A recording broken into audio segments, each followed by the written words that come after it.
और बुलेटिन में बात अब हरियाणा की खबरों की होगी। हरियाणा के मुख्यमंत्री नायब सिंह सैनी ने सदन में विपक्ष को जमकर घेरा। उन्होंने कांग्रेस पर हमला करते हुए सदन में खड़े होकर झूठ बोलना और गुमराह करने के अलावा कांग्रेस का कोई काम नहीं है, इस तरीके की टिप्पणियां भी की।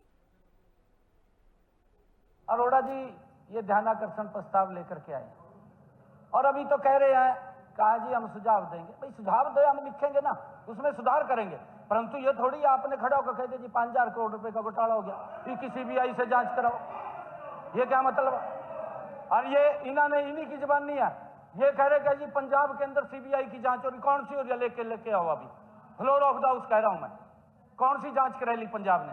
बताओ मेरे को, कोई उसकी चिट्ठी लेके आओ। ये खाली झूठ बोलते हैं जी, गुमराह करने का सदन को काम करते हैं।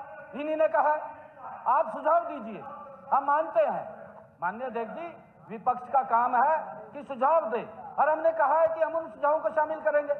हमने व्यवस्था परिवर्तन किया है माननीय अध्यक्ष जी, अगर उसके अंदर कोई गड़बड़ है, माननीय विपक्ष के साथियों की तरफ से अगर सुझाव आते हैं तो हम उनको शामिल करेंगे, हम शामिल करेंगे आप उनको।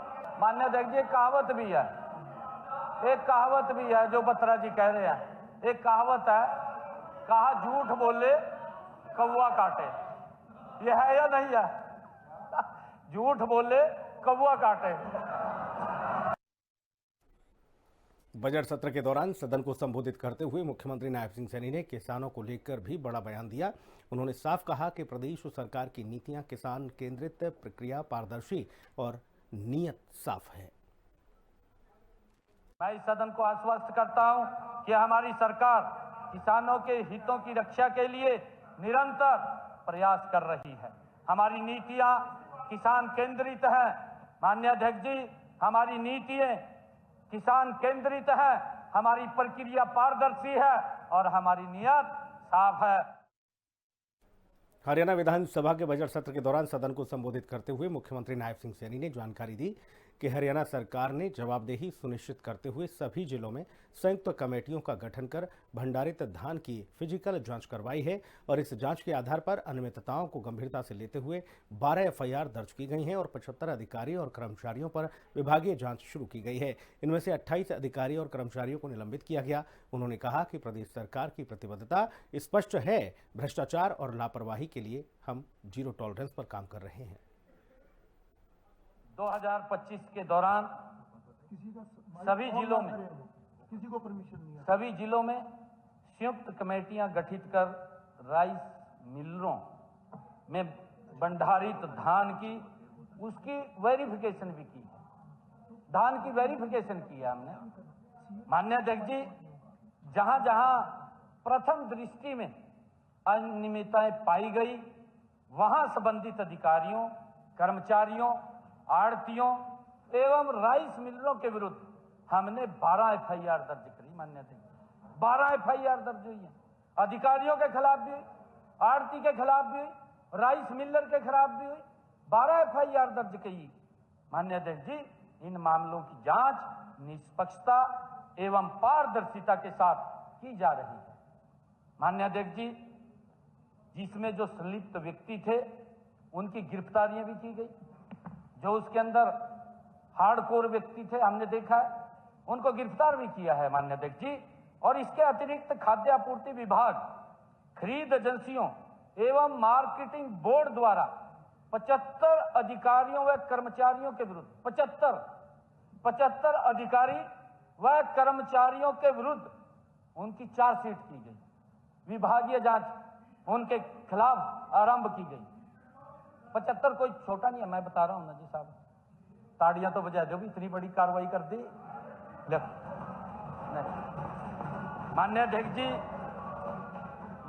जी, इनमें से 75 हमने अधिकारियों कर्मचारियों के खिलाफ चार्जशीट किया, इनमें से 28 को सस्पेंड कर दिया माननीय अध्यक्ष जी। 28 को सस्पेंड किया जहां भी हमें खामियां पाई गई।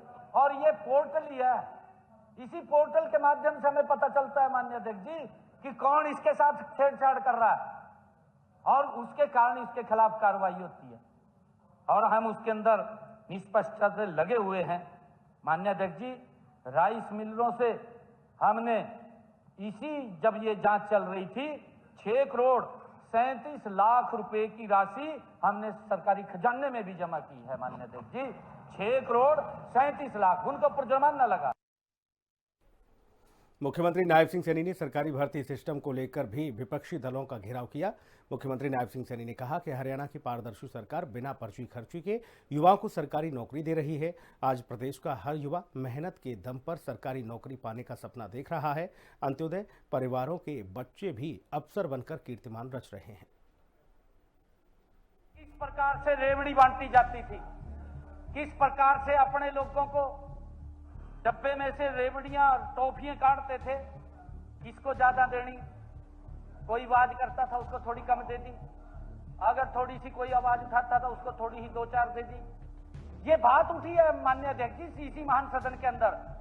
इनके कांग्रेस के कार्यकाल के समय और इनके पदाधिकारी माननीय अध्यक्ष जी, इनके पदाधिकारी कांग्रेस के, और किस प्रकार से कहा उसने कि उनके रिश्तेदार किसी प्रकार से नौकरियों की बंदरबांट करते थे। ये अभी कहा है कैप्टन अजय यादव का, कल का इंटरव्यू है माननीय अध्यक्ष जी, कल परसों का ही नहीं, कहीं पदाधिकारी है इनका, सांसद रहा है इनका, विधायक रहा है।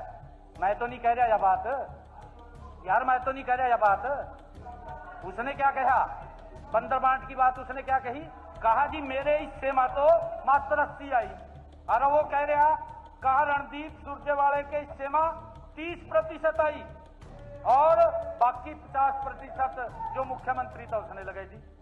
ये बंदरबांट चलती थी, योग्यता नहीं चलती थी। ये आपके उसने कहा है पदाधिकारी ने, नहीं आपके पदाधिकारी ने कहा है। पिछड़ा वर्ग के क्रीमी लेयर में आय बढ़ाने के मुद्दे पर मुख्यमंत्री नायब सिंह सैनी ने विपक्ष के सवालों का जवाब दिया। उन्होंने सदन में कहा कि प्रदेश में पिछड़ा वर्ग का ऐसा कोई युवा नहीं है जिसे क्रीमी लेयर का लाभ नहीं मिल रहा। सरकार ने पिछड़ा वर्ग की क्रीमी लेयर की सीमा बढ़ाकर 8 लाख सालाना की है। केंद्र की तर्ज पर राज्य आय सीमा बढ़ाते हैं। आपको बताना चाहता हूं माननीय अध्यक्ष जी, कोई वंचित नहीं रहा।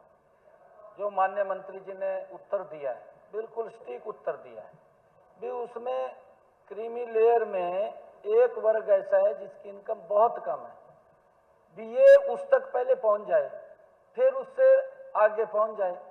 एक भी हमारे विधायक महोदय ऐसा एक नाम लेकर के आ जाए भी भाई ये 6 किया था और इसके कारण से कोई बच्चा वंचित रह गया, फिर उसके ऊपर बात करेंगे ना। अगर कोई आपके पास कोई नाम है ऐसा, वो आप बताने का काम करें। परंतु माननीय अध्यक्ष जी कोई वंचित नहीं रहा, क्योंकि अगर वहां भी बचता था तो 8 तक जाता था।